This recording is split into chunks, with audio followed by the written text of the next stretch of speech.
आज का हमारा टॉपिक है वर्ड सेंस। तो इस वर्ड सेंस के अंतर्गत मैंने ये 3 बिंदु लिखे हुए हैं। ये 3 बिंदु क्या है ये मैं आपको बताती हूँ और हम लोग उसके उदाहरण भी देंगे। तो सबसे पहले हमें ये ध्यान में रखना है कि ये वर्ड सेंस जो टॉपिक है ये आता है आपका लेक्सिकल सिमेंटिक्स के अंतर्गत। लेक्सिकल सिमेंटिक्स के अंतर्गत। तो अब ये लेक्सिकल सिमेंटिक्स क्या है? लेक्सिकल सिमेंटिक्स ऐसा एक टर्म है जिसको हम बोलते हैं कि linguistic studies of word meaning. Lexical semantics का अर्थ है कि linguistics study of word meaning. ठीक है, तो अगर हम क्या कहते हैं, देखो लिंग्विस्टिक स्टडीज ऑफ वर्ड, अगर सिंपल मैं बोलती हूँ कि लिंग्विस्टिक स्टडी ऑफ वर्ड अगर है तो ये क्या हो गया? रितिका बता पाएंगे क्या आप? इसे हम क्या कहते हैं?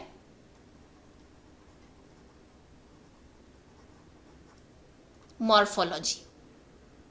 ठीक है, अब यस मैम। अब अगर हम लोग linguistic study of word meaning की बात करते हैं तो हमारा ये क्या आ गया? Lexical semantics. अब देखो इन दोनों में अंतर आपको अभी पता चल गया कि लेक्सिकल सिमेंटिक्स मतलब linguistic study of word meaning. तो linguistic study of word meaning के अंतर्गत हम लोग ये टॉपिक पढ़ेंगे, वर्ड सेंसेस। अब वर्ड सेंसेस क्या है? देखो ऐसा है कि जब हम लोग बात करते हैं कोई भी तो कभी कभी एक शब्द के कई सारे अर्थ होते हैं। एक शब्द के कई सारे अर्थ होना मतलब मान लो कि मैं बोल रही हूँ कि पूजा ने पूजा के लिए थाली सजाई।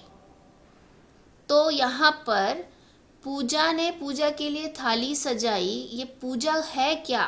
क्या लड़की है या जो हम भगवान की पूजा करते हैं वो है? मतलब है ये क्या है? तो ये इसके अनेक मीनिंग निकल के आते हैं, अर्थ निकल के आते हैं। तो यहाँ अगर मैं आपको ऐसा लिख दूँ, पूजा ने पूजा के लिए थाली सजाई, तो इसका अब ठीक है, ये पूजा जो है ये लड़की है, पर ये जो पूजा है क्या उसकी फ्रेंड है? या फिर भगवान की जो हम पूजा करते हैं, अर्चना करते हैं, प्रार्थना करते हैं वो क्रिया है?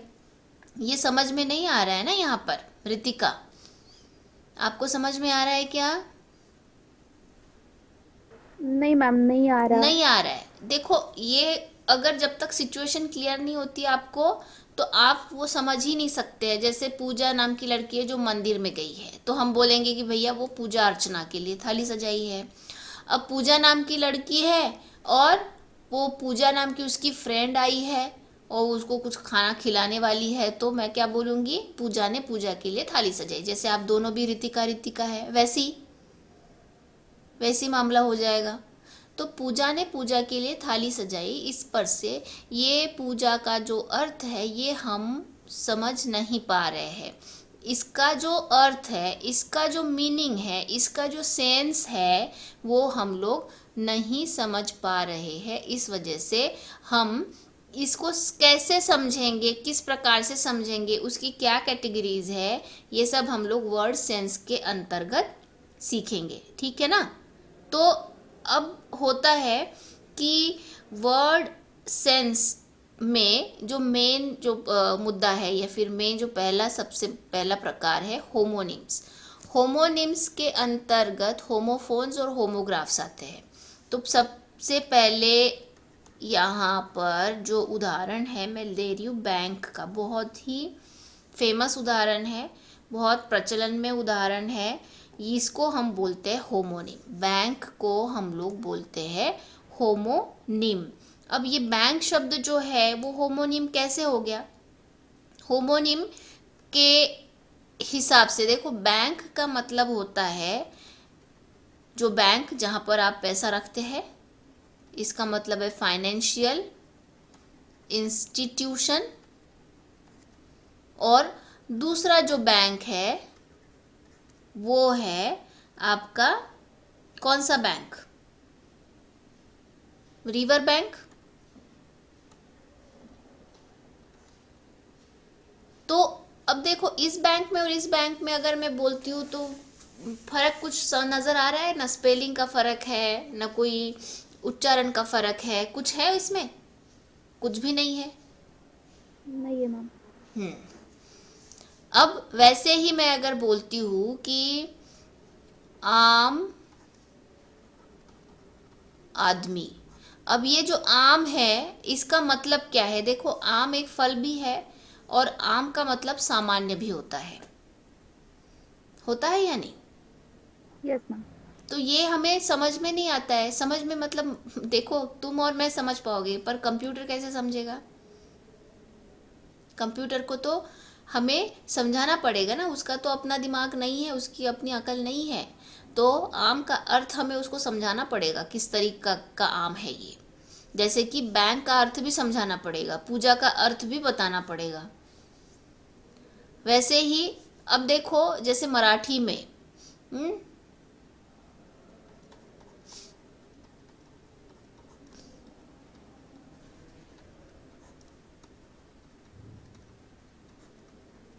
बोलो, इसमें होमोनिम बताओ। आनंद।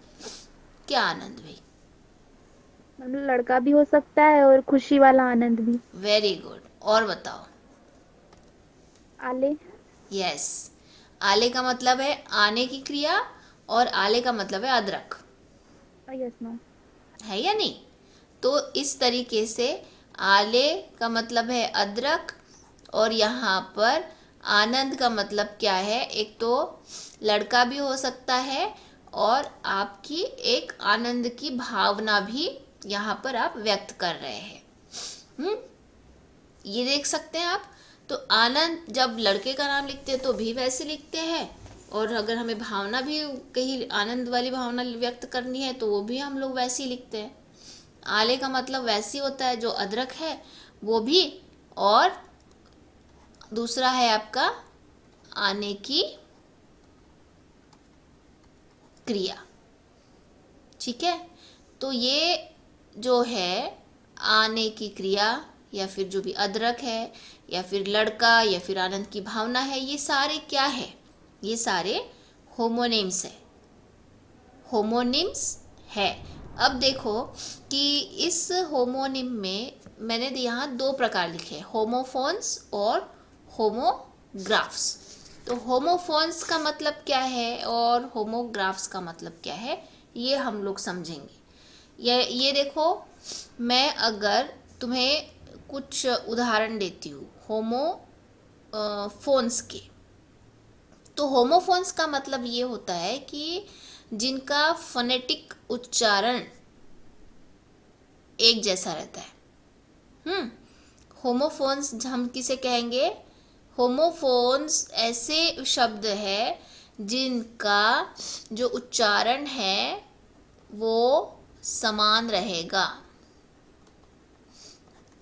Same pronunciation.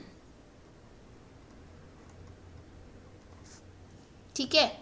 अब इसमें दूसरा उसका कैरेक्टरिस्टिक ये है कि उच्चारण तो समान रहेगा पर उसका स्पेलिंग अलग रहेगा, स्पेलिंग डिफरेंट रहेगा। ये मेन कैरेक्टरिस्टिक है, मतलब उसकी जो वर्तनी है वो अलग रहेगी। आ रही बात ध्यान में? Yes ma'am. हाँ। अब देखो, इसके मैं बहुत ही अच्छे उदाहरण जो पॉपुलर है वो मैं दे रही हूँ यहाँ पर।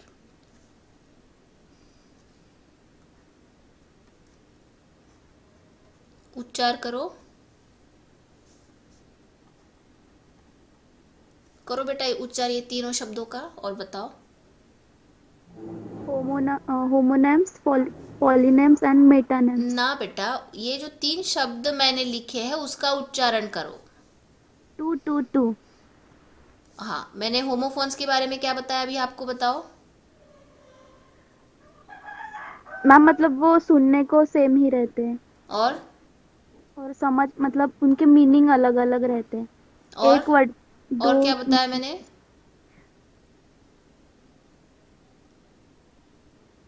आपका और ध्यान नहीं है, आप कहीं और ध्यान दे रही है, क्लास की तरफ ध्यान आपका नहीं है।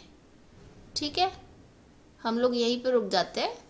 आप अपना काम कीजिए, क्योंकि आपका ध्यान नहीं है, जो मैं पढ़ा रही हूँ ना उसकी तरफ आपका ध्यान नहीं है। ये अभी मुझे समझ में आ गया। सॉरी मैम, थोड़ा मम्मी की तबीयत